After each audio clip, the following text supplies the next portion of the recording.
This podcast is intended for mature audiences only and may contain content that could be triggering. Please listen with discretion.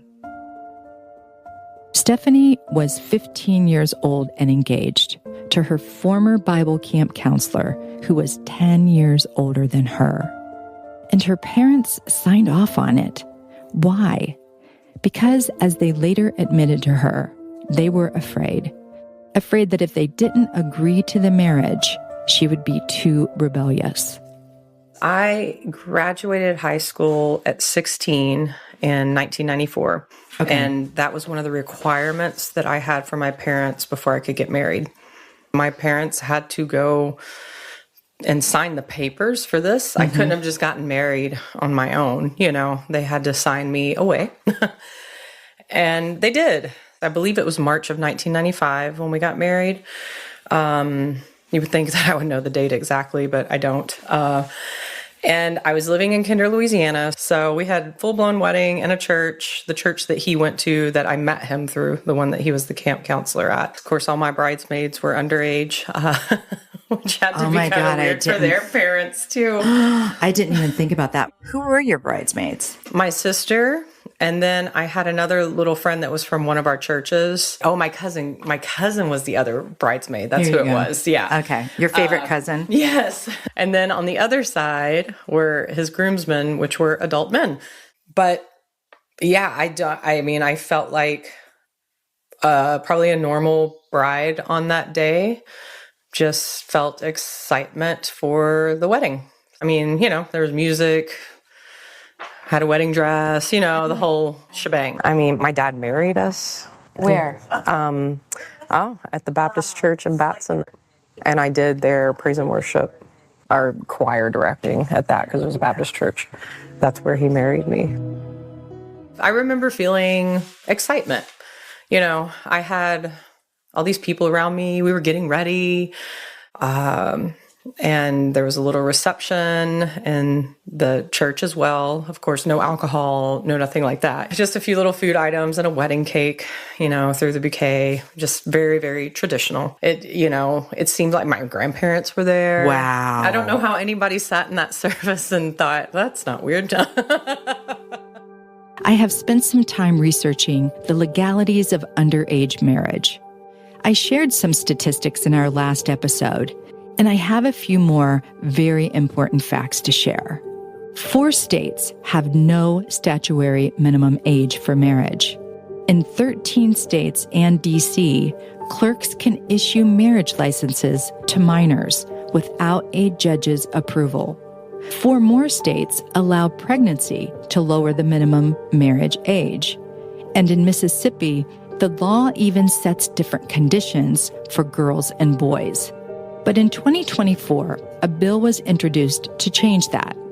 It's called the Child Marriage Prevention Act of 2024, also known as S4990. It's sponsored by Illinois Senator Durbin and co-sponsored by Hawaii's Senator Schatz and New York's Senator Gillibrand. This bill aims to close the gaps in federal law. Right now, it's under review by the Senate Judiciary Committee. Even though the abuse had already started and I was afraid of him, I was able to compartmentalize that day and just keep moving forward. Because that was always my thing, just keep moving forward. I couldn't deal with anything, so you just had to move on to the next chapter, that kind of situation. And that was that. All of a sudden, I was married and living in Sour Lake, Texas, where he lived. He did not want me working. I remember was like the beauty industry or some sort of business, I was always the kid selling painted rocks on the side of the road, or, what's your name? Come back and pick up your styrofoam cup and I'm going to paint your name on it, like things like that. Lemonade stands, things like that. Okay. And so I loved the idea of, before I knew what it was, like entrepreneurship, but I always loved the beauty industry. And I did actually really want to do hair at some point. I was not allowed to work. I started going to cosmetology school in Beaumont, Texas. I could go to school and come back home. All of a sudden I realized I was isolated. I remember one time there was a next door neighbor girl that came over, and he was furious when he got home that I had had somebody even in the house. So unless it was his friends, we weren't hanging around anyone that I knew personally. Was it your house, or were you living with his family? No, this was his house that his parents had lived in at one point, and it was handed down to him. Actually, I saw this house when we were in Texas recently. You did see together. This house. It got wild really fast. I, first of all, felt like his child slave wife. He would be laying on the couch, for instance. He'd shake his tea glass because it would have, ice left. And that meant that I needed to come get him some more tea. So it was, those kinds of things were happening all the time. Wasn't allowed to have friends, only could go to cosmetology school. And the physical abuse definitely started pretty quickly. He would just, there was no reason for it. It's not like we were even fighting when it happened. You expect something to lead up to those moments, but obviously there was nothing that led up to it before. So why would that change? Instead, it just got worse, and we'd just be doing something normal, like cooking dinner. And then the next thing I know, he would have me by my neck, hold me up on a wall, start spitting on me and screaming. Child marriage can lead to physical, emotional, and verbal abuse. Girls and young women between 16 and 24 experience the highest rates of intimate partner violence. And for girls 16 to 19, the risk is almost triple the national average. Unfortunately, I uncovered one that is even worse. Most states allow marriage to be used as a loophole, a defense against statutory rape laws. This means predators can marry their victims to avoid prosecution. He'd throw me around. We had a dryer, washer one time, I think, that was moving out, and it was sitting in the kitchen. And he threw me into that and busted up the top of my hand. I was around a size 3 to 4 at the time, and he would poke my belly and tell me that I was getting fat. And then after that would throw me onto the bed and hold me down and rape me. And I remember specifically one time trying to pull my head up, and he twisted my neck and shoved it back into the pillow, which I remember having a lot of neck pain after that. But I was his wife, and so I never even considered it to be rape at the time. I needed to be submissive.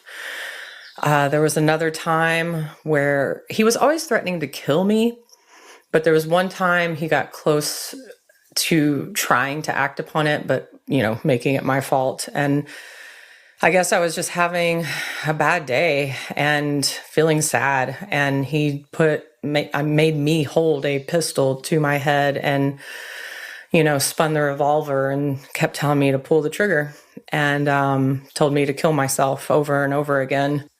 I did have to have EMDR for that kind of stuff. So EMDR is, it's like a bilateral stimulation of the brain. So it's bringing up memories while, in my case, I was holding on to vibration paddles while my therapist would take up the frequency, take it down, and we would dig into those memories. And you just keep working on it with the bilateral stimulation paddles in my hand. It helps your brain to start processing it and putting the pieces together.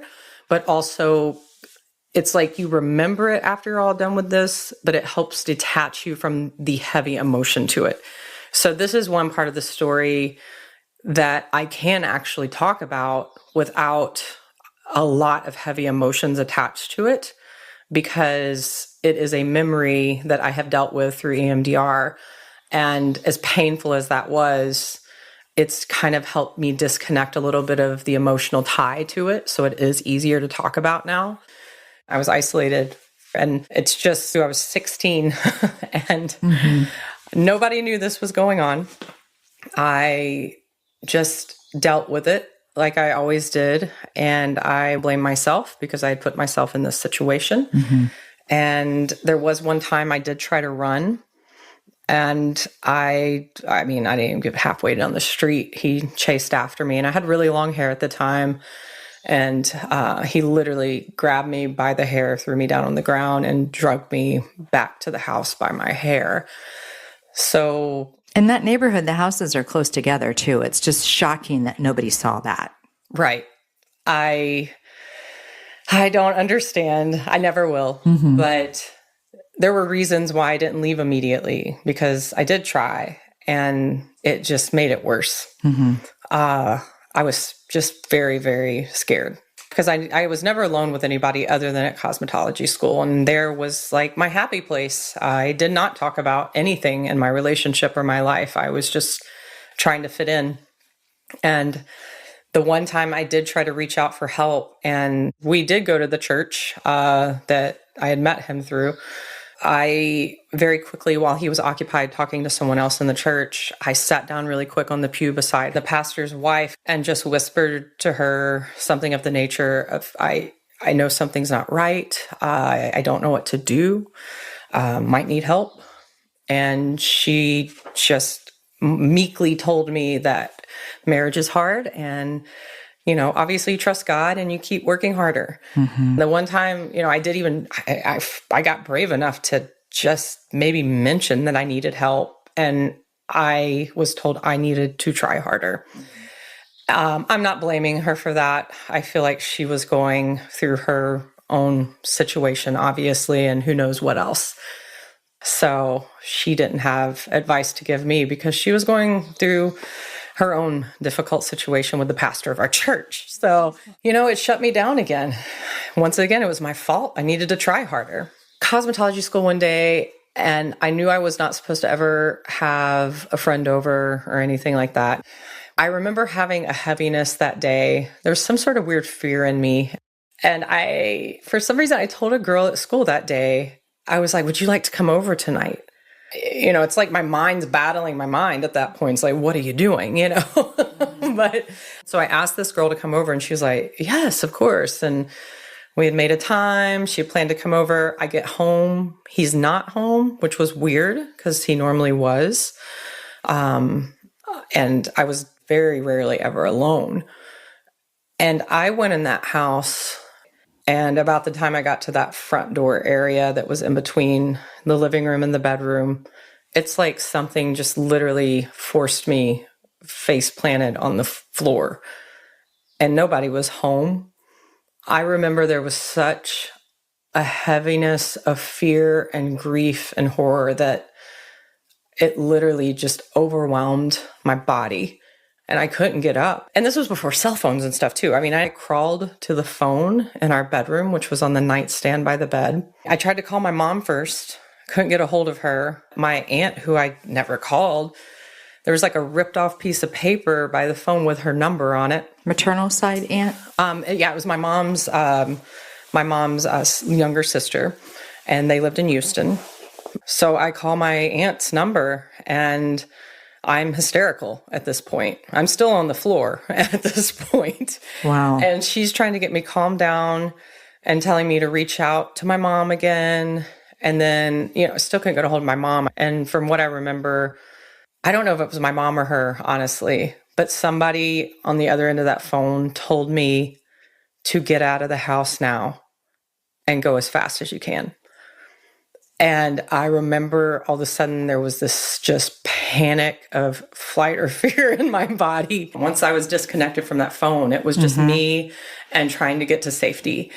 And I grabbed a laundry basket. I just remember scooping out with both hands just one big pile of clothes that were hanging in the closet, threw them in the laundry basket, and just ran out the back door, left a breadcrumb trail of clothes. Like whoever was coming home, which was him, was going to see that somebody was, doing something. I mean, there was literally, I just clothes flying and I'm running. And I got my little Ford Ranger and started driving 100 miles an hour from Texas to Louisiana, where my parents lived and pastored the church. And I do remember the overwhelming panic of, if I see him when I am driving, I am going to die. Wow. I knew if he saw me driving as he was passing me that he would kill me before I got home. And so, I mean, it was just go, go, go. I feel like it was like an hour and a half, maybe two, probably around 2 hours actually. It felt like a lifetime away at that point, honestly.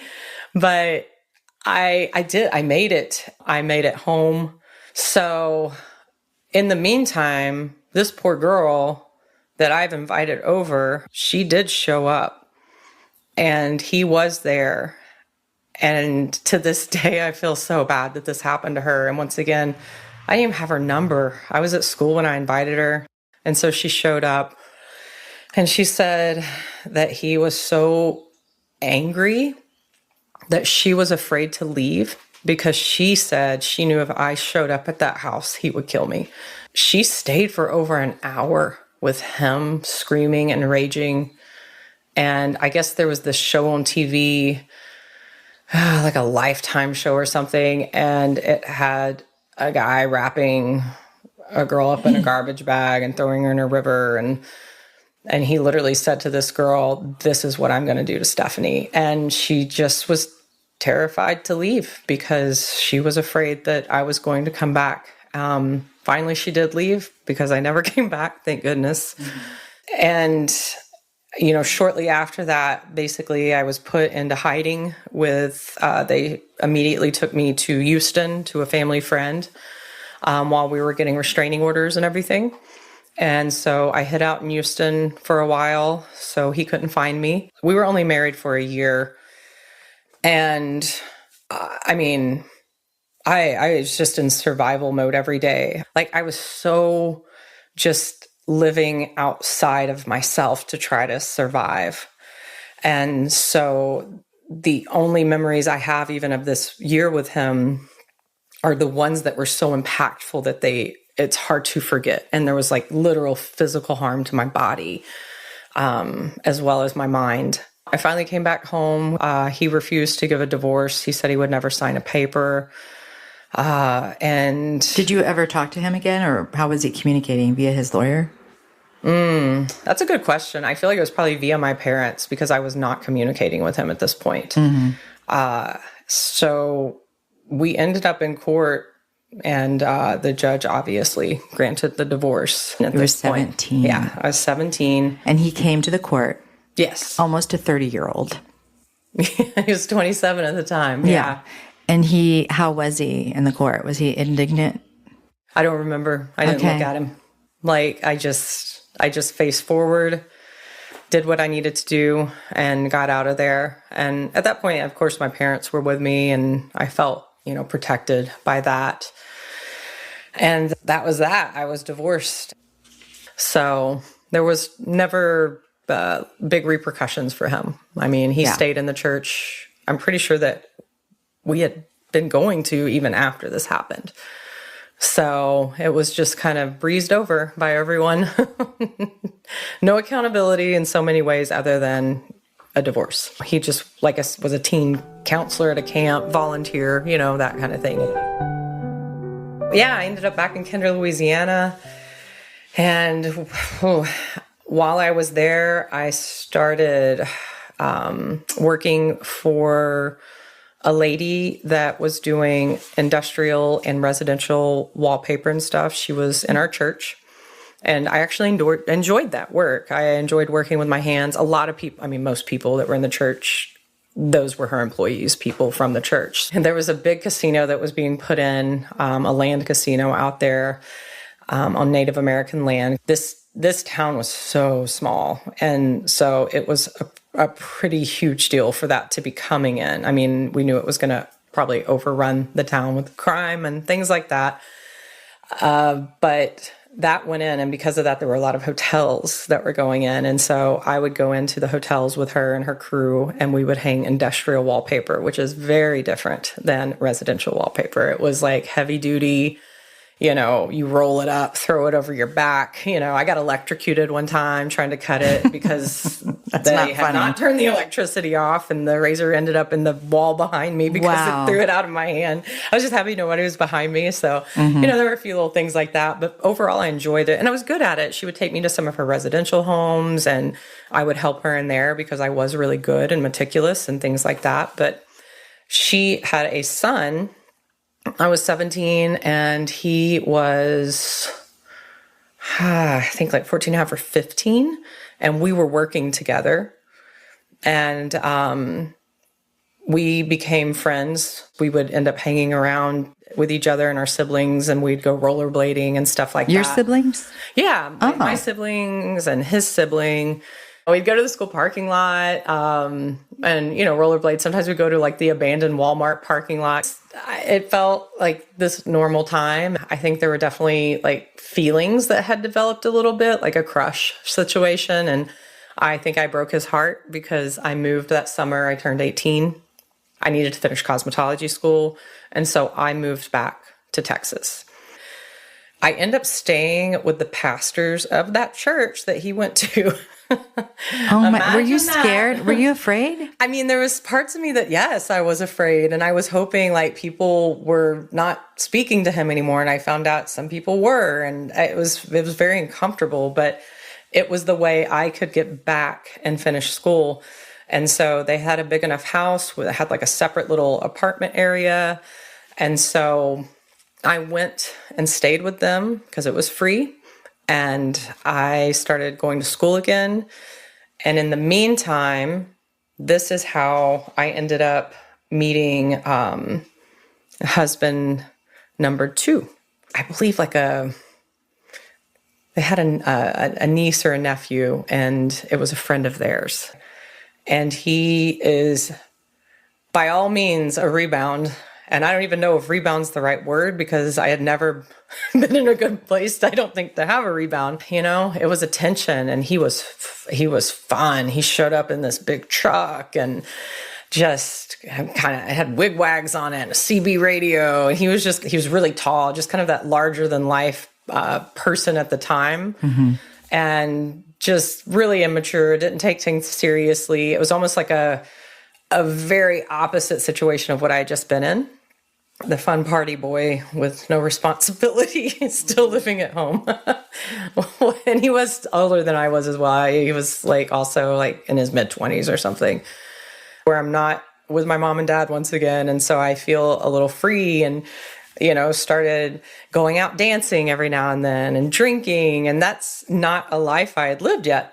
When I was a teen, I drank a sip of warm beer and a sip of warm strawberry wine, which obviously led me to be an alcoholic at that time, I'm sure, according to my family. And so, dancing and two-stepping and kegs and tequila. And I mean, that's just what you do. There's nothing else to do. You went to Texas with me where we were from. Mm-hmm. There's nothing. You drink, you dance, you have bonfires, that's what's happening. And sex. And this was the first time in my life where I kind of felt like, oh my God, I'm having a good time. I, went to a New Year's Eve party and I, was drinking, got way too drunk and just, it was, felt wild and free. And that was very short-lived because I also was not supposed to have sex outside of marriage. So birth control was not something on my top list of things that I knew to do when I wasn't in a relationship. And so this man and I obviously had sex pretty much immediately. I get pregnant with him. And oh, dear Lord, that was not a good situation. No, I did not married. love him. I was just having a good time. We went to my parents. We told them. They were, of course, very disappointed, but their immediate solution was, we have to get married. So I was 2 months pregnant, and here I am walking down the aisle again, getting married to this man. I don't think he knew what he wanted either. It was like, well, we just got told to do this, and, got to be the man because, these are her parents and I knocked her up, that kind of shotgun wedding, That's what it felt like. You did that pretty smoothly. She did an imitation of a shotgun wedding, cocked a gun and boop, boop. Oh my God. But he was just a Texas country boy, very prideful.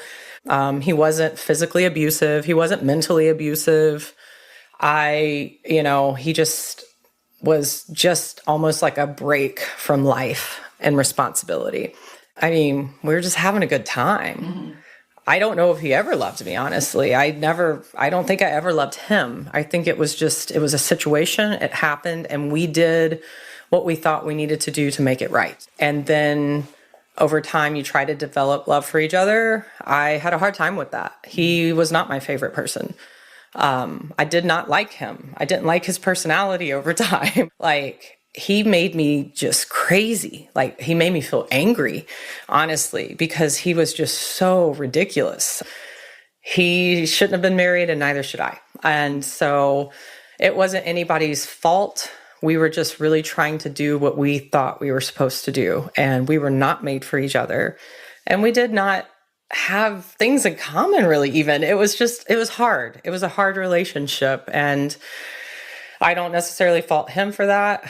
I don't fault myself for that. I do, wish that after we got married, we ended up living with his grandmother for a little while in Raywood, Texas.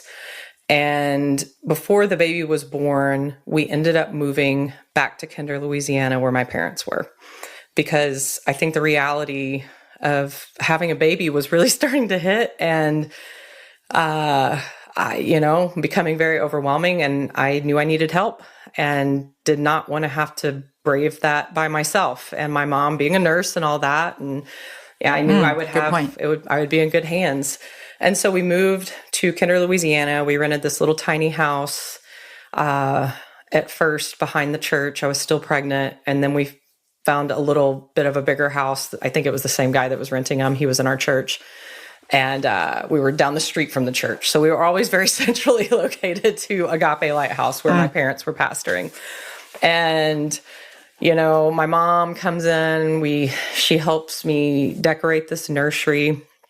She's actually an excellent seamstress. She makes these beautiful curtains for me for the nursery. I think part of her might have been excited to be a grandmother, because we were in the church now at that point, and I was praising God again and falling in line. We were part of the congregation, and I was the pastor's kid that was pregnant now, but married, and everything was well and good. So I was 19, because shortly after that is when she was born. We have the baby. I stayed with my mom and dad while we both did for about 2 weeks after that. My mom was extremely helpful with getting me prepped on how to take care of this child and was very helpful in that 2 weeks that we were together. And I enjoyed that time with her, actually. Once again, I felt like her caretaking skills in a medical way really came forth. She had good instincts and knew what to do. And then when we go back home with this baby and just the two of us again, and we're just trying our best. And shortly after that is when I somehow, the next year when I turned 20, I became a youth pastor to other children to teach them the ways of the Lord. And when you really think about that, that's just, I know that my dad was warned that he was setting me up for failure. By whom? By some of the members of the church that, were in higher power, I guess you could say, to make those comments. And I honestly believe that they were right. It was not okay for me to be in that position. I had no business being a 20-year-old youth pastor at that point. I didn't even have my own coping skills or self-worth. How in the world, I know. Do you lead others? But I will say this, I enjoyed so much working with those kids. That was the one beautiful part for me. I know I didn't do everything right. I only had the tools that I was equipped with through church and what we taught, and I had to teach that same teaching. I could not stray away from that, obviously. And I had a lovely sidekick with me, and she and her husband were just so supportive. It was a couple. Yeah. And they were much older than I was at the time, but we all just meshed really well. And I think without them, I probably would have face planted, but they kept me afloat. And I think they, behind closed doors, fought for me even when I didn't know they were. And so... What does that mean? I was different than a lot of these people. I dressed differently. I ran their youth program differently, and therefore there was outlash for that. People didn't like the way I dressed, which shouldn't matter, but it's not like I was inappropriate. I just wore, oh gosh, this is dating me. I wore sometimes the big Jinko jeans. It almost looked like a skirt, but they were jeans. And so that was a problem. They had a very small group of youth, and then there was this little running soldier holding a torch painted on the wall, and then there was navy blue border with scriptures painted on it. I was creative, and I was more eclectic, and I had that energy about me from the time I think I was born. And so I went into this youth building. We shut it down for 2 weeks. We painted the whole wall, all the walls. Some of them were black, some of them were red. We painted the windows. Wow, you painted the glass? Yes. What color? Black. Oh my God. I was trying to make it. How did you get away with that? I just did it. I didn't ask. I was like, if I'm going to run this youth group, it needs to be a place these youth want to come. Yeah. And there was no place in that town for youth to go. But it was funny. This was it was a small space, but when you went in, it felt bigger. And we're all closed up in there with our kilts trying to paint the wall, and we walk outside and realize we're all as high as a kite because gosh. Nobody had thought about the fumes and stuff like that. I was like, I'm off to a great start. This is awesome.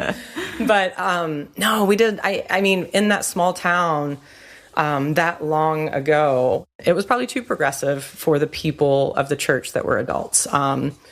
We built a stage. We built this little wavy bar area so we could serve obviously soft drinks, and we would fry cheese sticks, things like that. There was a pool table that I brought in. Wow. There was a foosball table. There were 6 Sony gaming stations along the walls.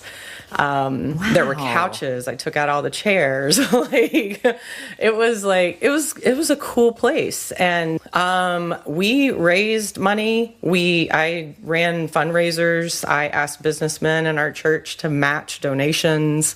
Wow. We did auctions. Every time I did something with the kids, whether it was a camp or anything like that, we hit the streets. We weren't taking funds from the church. We had our own separate bank account. And I was personally getting paid a very, very small amount from the church, but I took nothing, obviously, out of the youth funds for myself. I came up with sermons and plays and demonstrations and all that every week for services that we had. I was playing in our main praise and worship band. And then I also started a youth band with the actual youth, and had some of them running lighting, some of them running sound, some of them playing instruments, and we were writing our own music. And so that youth group turned into a handful of kids, and it turned into something much bigger. Kids were actually coming to youth on Monday nights, and then decided on the weekends to turn it into what we called U-Turn Cafe. And then I would have other bands sometimes come in and play for the weekend, and it was just an open space. What kind of bands? Christian bands. Oh. Yeah, Christian rock. They were that easy to find? Little small bands around the area. Yeah, little garage bands. We had, laser lights and disco balls and rock music, although it was Christian, playing. And I came under a lot of fire for those things. People are like, this is a youth building, not a nightclub. There's just all kinds of comments. Mm-hmm. And I know that I had people fighting for me to understand what I was trying to do out there behind the scenes, but I was also fighting for myself too, because I loved those kids and I really did want to give them somewhere safe to be. Mm-hmm. And my dad, I think, was proud of me at that time because, I was drawing in a bigger amount of people and doing cool things. And I was thinking outside of the box. And sometimes he would defend me from the pulpit in ways like, I know my daughter has her ears pierced and she wears strange clothes, but, she's doing the Lord's work, blah, blah, blah, There is this need and desire to feel wanted and accepted and loved by the people that brought you into this world. Mm-hmm. That's a hard pill to swallow over the years. I think there's a lot of devastation that occurs in that with a person's worth when they can't get that from those people. Every time I would do something wrong or something they didn't like, it was because I was rebellious, and at any age, it didn't matter. And I had, at this point, still not learned how to self-love, self-care, like anything. Part of my self-worth was being that person they really wanted me to be. And so that's what I felt like self-worth was. I think they really wanted kids that were in the ministry. And I also wanted my family around because I had a child. And once again, it's confusing, but I really did want to be a part of my family and I wanted to please them. I learned how to cope through music. And I would just sit and just play whatever came to me and just play and play and play. And sometimes I would cry and play. Sometimes I was happy and would play. But I would just play my heart out until I felt a sense of relief. We learned that Stephanie was forced into marriage at 16, and she was trapped in an abusive relationship. Isolated, she endured escalating physical, emotional, and sexual violence. But despite her fear, she made a daring escape, fleeing Texas with minutes to share. Her story exposes the harsh realities of child marriage and the systematic failures that leave young girls vulnerable. She sheds light on the fight for legal protections like the Child Marriage Prevention Act of 2024. Through music and community, Stephanie found resilience. Now she's helping others break free. This episode is a call to action because no child should be forced into marriage. Next time on Just One Person. I just kept thinking, what is broken in me? They were all abusers, and I just was like, what am I doing wrong? Because all I wanted to do was love. But it wasn't. As Stephanie's fight to build a new life, she's pulled into a battle she never saw coming. A church scandal, a shocking betrayal, and a custody fight that changes everything.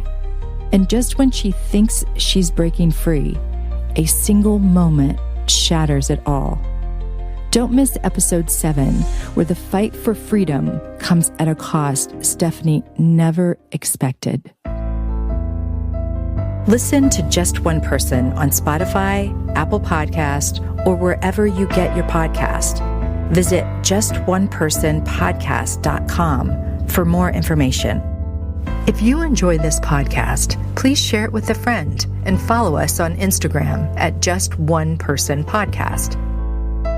If you or someone you know is affected by abuse or is in need of support, resources are available, and we have listed them in the episode notes. Or you can call the Child Help National Child Abuse Hotline. It's 1-800-4A-CHILD, available 24/7.